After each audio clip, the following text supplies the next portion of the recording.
Hi. Obviously, I can't talk, so Forrest is going to do this for me, and I'm going to sit awkwardly behind him.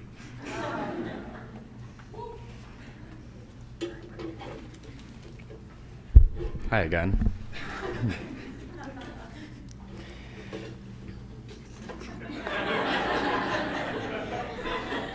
Ready? In 1998, Paralympic athlete Amy Mullins posed topless on the cover of the fashion magazine Dazed and Confused. Standing tall, her arm obscuring part of her face as she gazes coquettishly over her shoulder, Mullins's curves are highlighted by the dramatic play of light and shadow. The eye lands first on the muscles of her bare back, follows the curve of her spine, and down along the backs of her legs. There, something unexpected happens. Instead of calf muscles, we see a bulge, sort of rounded like a ball. We see bolts.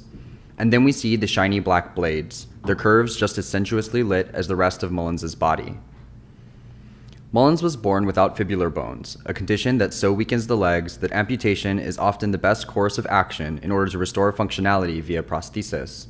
She became the first athlete to race with the flex foot cheetah prosthetic leg you see her wearing here.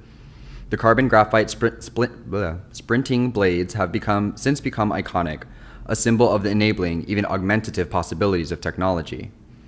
Replete with the promise of a seamless fusion between biology and engineering, Mullins appears to depict a truly seductive image indeed.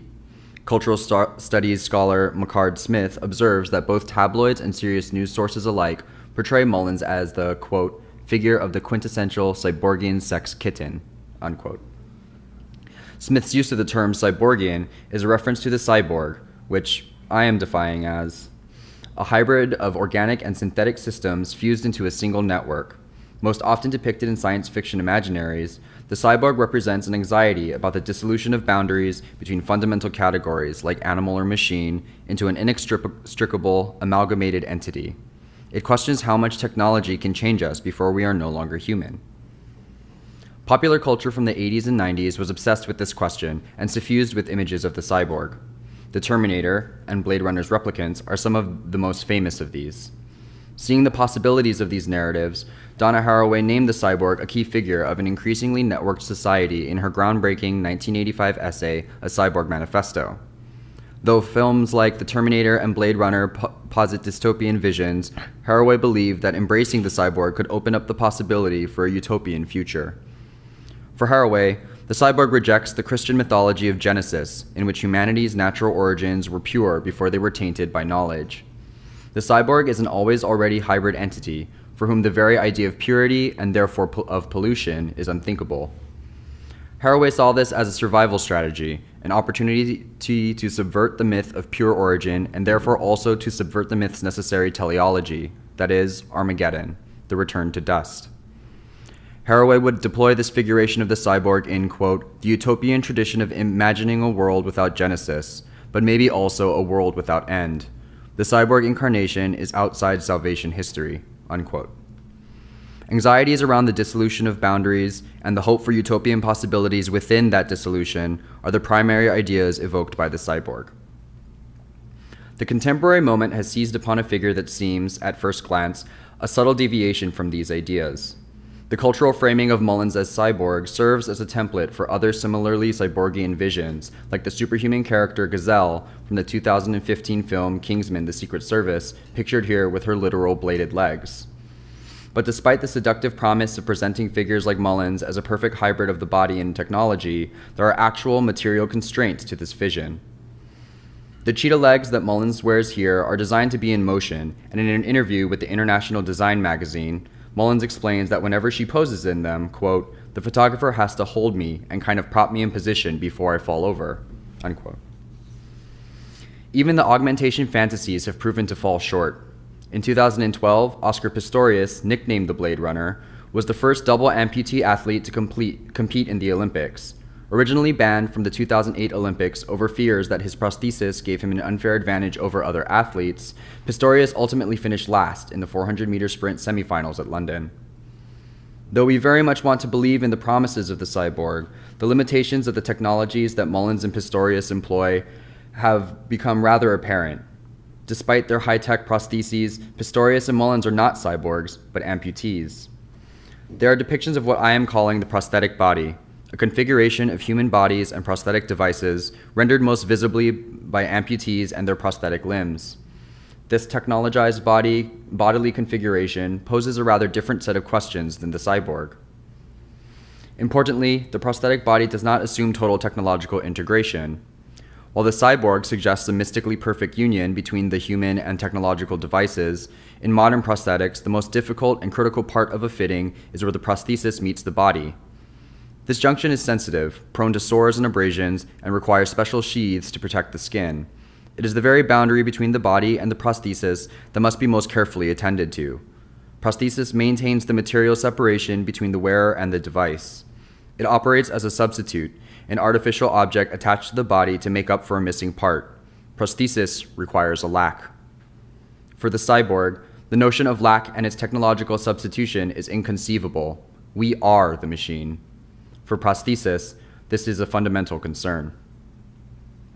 So when we see prosthetic bodies appearing in popular culture, like Furiosa here from the post-apocalyptic 2015 film Mad Max Fury Road, we are not just seeing some new flavor of cyborg and a repetition of the same ideas, but rather a different figure with new concerns.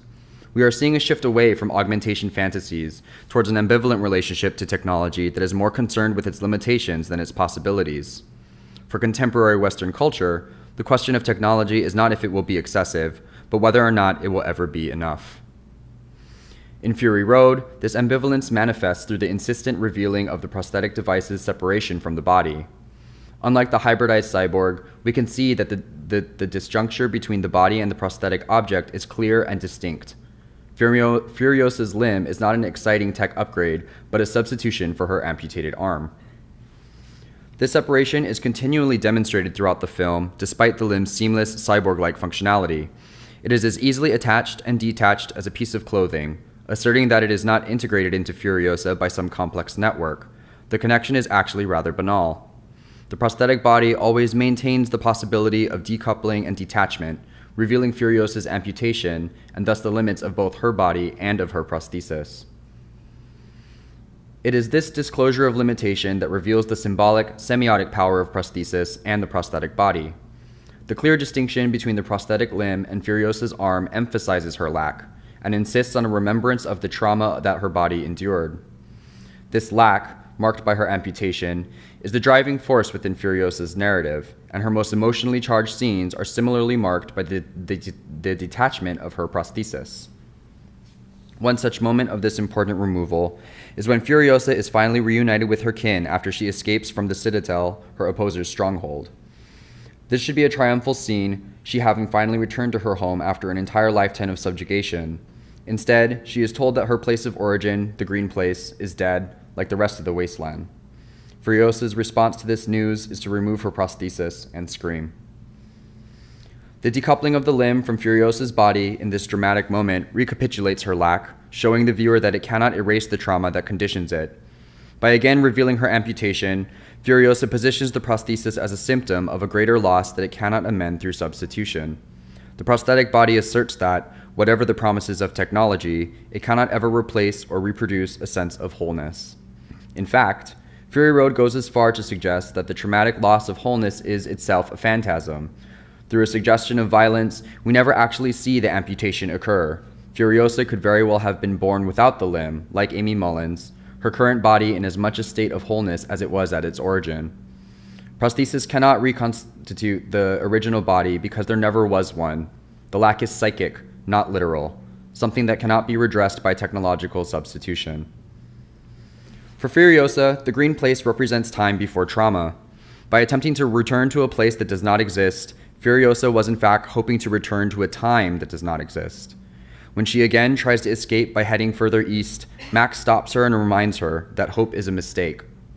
He instead tells her to go back the exact way that they came, to reclaim the Citadel from her oppressor, the film's warlord antagonist.